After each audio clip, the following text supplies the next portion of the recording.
right away, the U.S. can contact them and say, do you know that this is hot money, this is dirty money? Fisher was kicked out of UBS. And then the bank will say, go back to the U.S. Treasury Department. Well, yeah, I know, but we don't have any, regulations for kicking him out. What reason do we give? No, you don't have to give a reason. UBS didn't give any reason. See? Just kick him out. Just cite the fact that UBS has already kicked him out, and that Fisher left UBS when they kicked without any reason or explanation. And you can do the same. Why is UBS better than you? If they can do it, you can do it.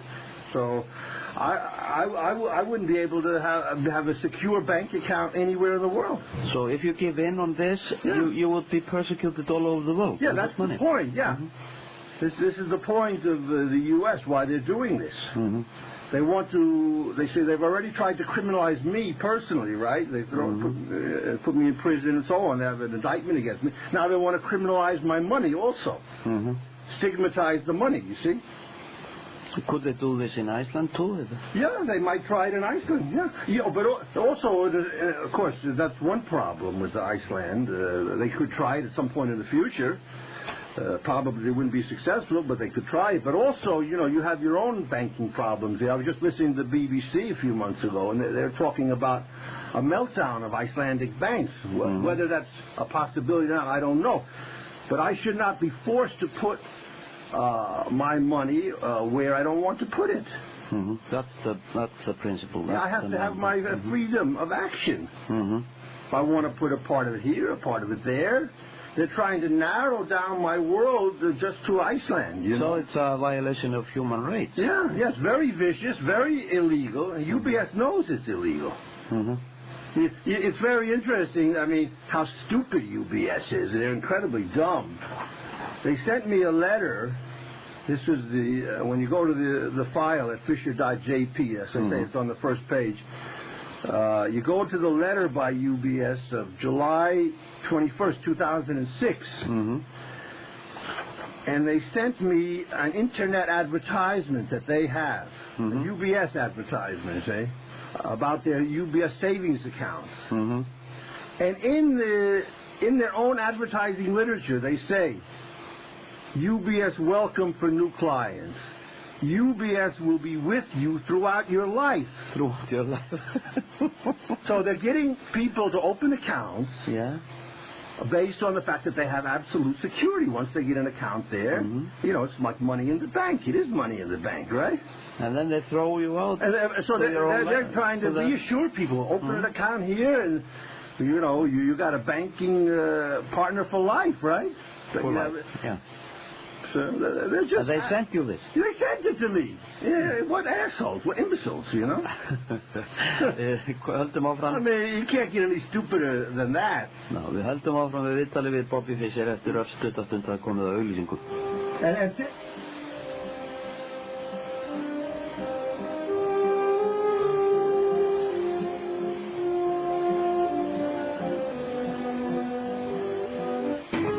Bifreiðaeigendur, hafið þið kíkt á verði? Orkan, auðvitað.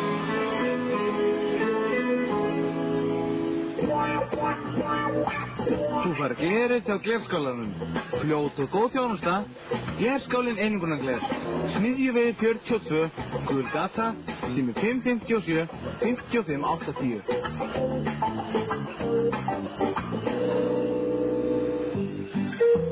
Eru þið tilbúin eftir sumarið? Hraðlistarskólinn auglýsir námskeið.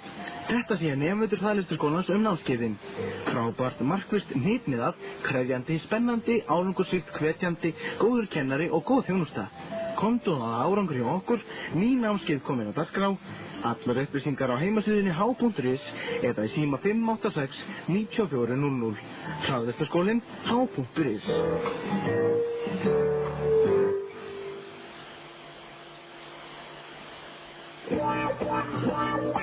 Ekki kominn tími til að endurnýja glerið í húsinu. 40 ára reynsla tryggir gæði. Glerskálinn Einingunargler. Smiðjuvegi 42, Gulgata, sími 557 5580. Sjálfþjónustu þvottastöðvar Löðurs á 4 stöðum á höfuðborgarsvæðinu. Í Bæjarlind Kópavogi, í Stekkjabakka Breiðholti, í Háholti Mosfellsbæ og á Reykjavíkurvegi Hafnarfirði. Opið allan sólarhringinn, þar færð þú allt sem þú þarft til að halda bílnum hreinum. Löður miðstöð bílaunnenda. Áttu dýrmætt efni á myndböndum, ljósmyndum, kvikmyndafilmum, vínilplötum eða kassettum. Gagnvirkni bjargar því frá glötun með því að færa það yfir á DVD eða geisladiska. Gerum við skattaðar ljósmyndir og ekki gleyma að eldri borgarar og öryrkjar fá 10% afslátt. Gagnvirkni Hlíðarsmára 8, sími 517 4511, 517 4511 og heimasíðan gagnvirkni.is. Jenny buxur.is finnur ekki stærðina eina. Saumum buxur eftir pöntun. Tilbúnar stærðir 38-50 eða sérpöntun. Nýr opnunartími vegna breytinga. Opið mánudaga til föstudags frá klukkan 16 til 18. Eiðistorgið 13, önnur hæð á torginu. Sími 552 39 70, Jenny buxur.is. Ferskar, ítalskar kaffibönir fyrir vandláta. Mölum á staðnum. Kaffivélar frá Kvikmill, úrval af gjafavöru, bollasett, textíl og fleira. Kaffibúðin og kaffihúsið, Hamraborg 1, Kópavogi. Viltu bætiefnabombu strax í dag? Eðaldrottningarhunákið eykur orku, úthald og vellíðan. Auðugt af vítamínum og steinefnum. Eðaldrottningarhunákið 100% náttúruvara, sem fæst í öllum apótekum og ýmsum verslunum.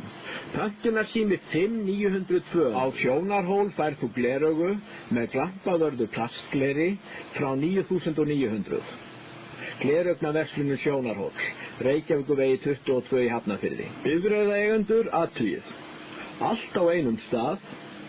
Sumardekk, heilsársdekk, bón og þvottur, hjólbarðaþjónusta, rafgeymaþjónusta, bremsuklossar, smur, bón og dekkjaþjónustan, Sætúni 4, sími 562 60 66, 562 60 66. Ofnarsmiðja Reykjavíkur Vagnhöfða 11 auglýsir. Handklæðaofnar í miklu úrvali, gæði og útlit í sérflokki, frábært verð. Ofnarsmiðja Reykjavíkur, sími 577 5177.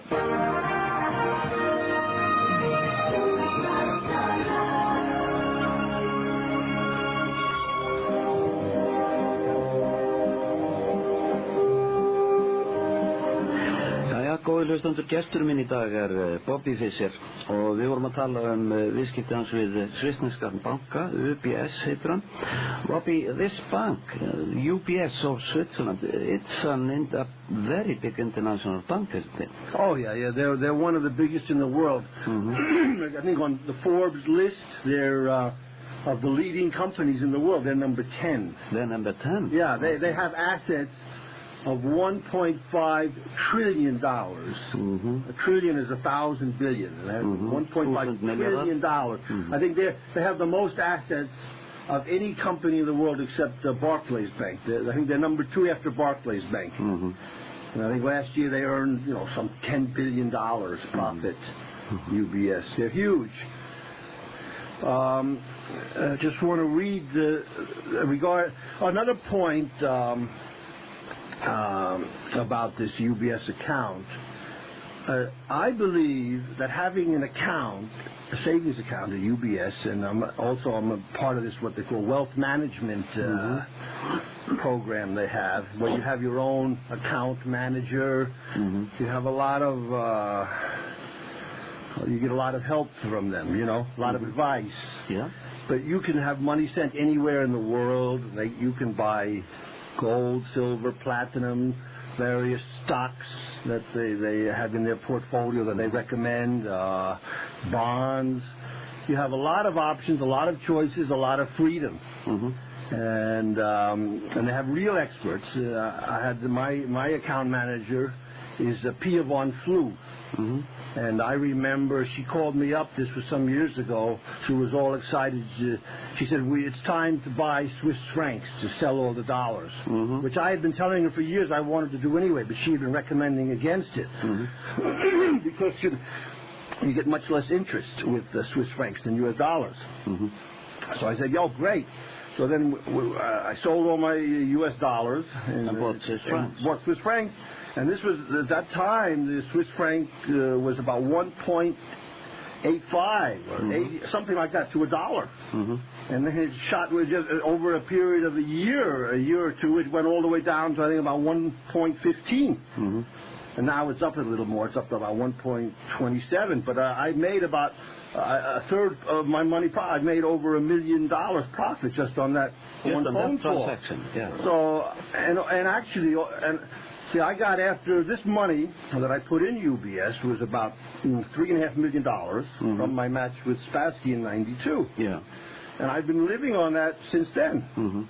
And I've been spending a lot of money since. I probably spent a couple of $1 million since then. But my assets haven't gone down nearly that much. So you I've still got over 3 million Swiss francs left. So you got a lot of money. Yeah. So I feel having this account is an asset in itself. It has a monetary value. You can't put a number on it, but it has a value. So if they want to deprive me of this right to maintain my account there, they should pay me compensation. So it's almost your sole source of income. Yes, but if they want to kick me out in violation of the law, in violation of the banking rules, they should offer me compensation. You know, if I'm not welcome there, if they don't want me, okay, I'll go. But they have to pay, and they have to pay a lot of money. They want to violate their, when you want to break a contract, you have to pay. They just say, get out. No, that doesn't go. See, they thought they would chase me out because they know, because they have their own, they have a lot of intelligence. They're like a spy organization, too. They have information coming from all over the world. They know that most of my money is in their bank. So they figure, Fisher will be frightened. He doesn't want to lose his money. Yeah. He won't argue with us, because the next thing you know, we'll freeze his money, you see? So he'll just take his money and take his money and run. But what they fail to understand is I've already been robbed in the United States of all my belongings and storage worth a vast fortune, as I explained, worth hundreds of millions, even billions of dollars. So this is a very small money for me compared to that. So I've already been robbed of the hundreds of millions. Why am I going to run for over a few million Swiss francs, you see? They just miscalculated. And I want the whole world to know, especially I want countries like Iran to know about this. Because I know for a fact, I've looked on the internet, I know they're doing a lot of business with Iran. I believe they even have a bank there, or a correspondent bank. They do a lot of business with Iran. Affiliate. Yes, maybe even a branch there, but they definitely have an affiliate there. And they're doing billions of dollars of business. UBS is doing billions of dollars of business with Iran. So I want Iran to hear this interview. I want them to know that their money may not be safe in UBS, because I've, of course, said the Holocaust never happened. Because it never did happen. It's a lie. And they've also said that. The president of Iran has also said the Holocaust never happened. Right? But because the UBS acts under pressure from the United States. Yeah, that's the point. You see, Switzerland has a reputation for being independent. But this reputation is eroding now. Now, I don't say to Iran, take all your money out of UBS, but don't put all your eggs in one basket. Be aware there's a real risk. Do you see? Okay, Bobby, you mentioned that the bank has some intelligence or spy activity. In Iceland, we are talking a lot about eavesdropping now. Yeah. And somebody has been listening to the phone conversations of all sorts of people. Yeah. It looks like that. Is this, and nobody knows who is behind this.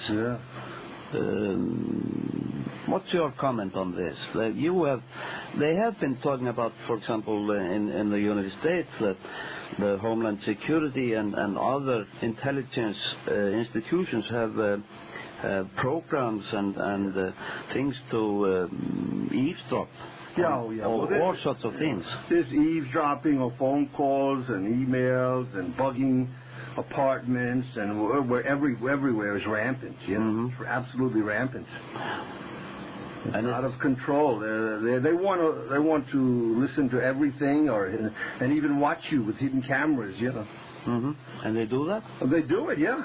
And now they've got the memory capacity to store all this. They didn't used to have the memory capacity to store it all, but now they really do. I have a digital tape recorder. It's got 1 gigabyte memory stick, memory stick dual. That's enormous. On the long play, that's about 360 hours. You know. So they could have every conversation I've ever had in a tiny little box, you know. But since you came to Iceland and became an Icelandic citizen, have you had any reasons to believe that the United States is still keeping an eye on you? Well, I'm sure they're listening to all of my phone calls. There's no question about that, and they're reading all of my emails and my SMS messages, yeah. There's no question about that in my mind. But I think they're doing that to everybody, actually. But, you know, most people, they don't bother to read it. They just store it, you know. But in my case, I think they're reading it and transcribing it, and they may even be listening very often in real time, you know, while I'm talking, in addition to recording it. But I just want to get back to this last letter we sent to UBS. This is Reykjavik, August 18, 2006. This is point 3. We referred to documents listed as item 4 in your letter. For the sake of clarity, we have renumbered these documents as pages 1, 2, and 3, and these documents are enclosed with our letter. We have noticed that the following declaration in relation to UBS savings account can be seen on page 2, our renumbering. Quote, UBS welcome for new clients. UBS will be with you throughout your life, unquote. Our client is of the opinion that the above declaration by UBS clearly amounts to a promise and a guarantee by UBS, rather a promise and guarantee by UBS, that once a person opens a savings account at UBS, it is a permanent, lifelong savings account, not subject to being closed at UBS's whim. Therefore, our client is of the opinion that said declaration by UBS in and of itself completely precludes UBS from unilaterally closing a client's savings account without giving any reason or explanation. Þetta sem sagt auglýsing sem að verður að vísa í sem bankinn reyndar sendi Bobby Fischer, þar sem hann lýsir því yfir að viðskiptavinir sem komi til liðs við UBS, eins og það orðað, verði viðskiptafélagar til æviloka, og þeir lýsa þessu yfir og án fyrirvara, og í brefinu sem lögfræðingar Bobby Fischer sendu UBS vísa til þessa, og þar með sagt að bankinn hafi gefið yfirlýsingu sem Bobby Fischer hafi haft ástæðu til að trúa að hann væri öruggur með féð sitt hjá þeim til æviloka. Bobby var reyndar áður búinn að segja frá því að hann telur að bankinn hafi með því að loka reikningunum valdið sér gífurlegu fjártjóni, og hann tók dæmi það hvernig hann hefði hagnast á því að eiga peninga hjá þessu fyrirtæki sem eitt af stærstu bankafyrirtækjum í heiminum. But okay, Bobby, I would like to talk to you about the United States of America. An Icelandic former foreign minister, Jón Baldvin Hannibalsson, said that the foreign policy of the United States was terrible, and that the people in government now in the United States are some extremists, and they have, in spite of the international community, they have been running concentration camps, for example, in Guantanamo. The road to Guantanamo, I just saw them a couple of days ago. This is your former homeland. How is the feeling to witness this? Yeah, well, they say the country is run by extremists now, which is true, but the country was founded by extremists. These pilgrims were quite extremist themselves. They took the land from the American Indians, killed them off, gave them blankets that were infected with smallpox. So it begins with the foundation. Yeah. The whole country, it's always been an extremist country, an expansionistic, imperialist country. The whole country, it's always been an extremist country, an expansionistic, imperialist country.